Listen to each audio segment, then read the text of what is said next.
লঙ্কানদের বিপক্ষে টেস্টে ছিল বাংলাদেশের করুণ অবস্থা। মেহেদী হাসান মিরাজ নয়া অধিনায়ক, মিলবে কি নতুন এক সূর্যের দেখা? টসে হেরে ফিল্ডিং করতে নেমেছিল বাংলাদেশ। শুরুতে অবশ্য তানজিম হাসান সাকিব রীতিমতো যেন একটা দারুণ সূচনা এনে দিলেন।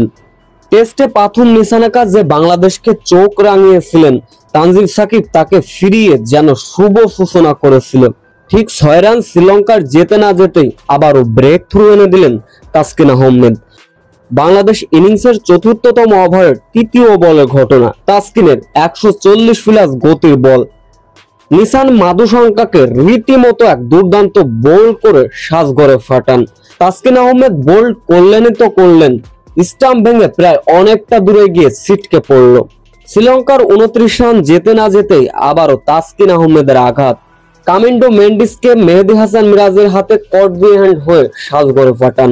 রীতিমতো তাসকিনের বলে ধুঁকতে থাকে শ্রীলঙ্কা।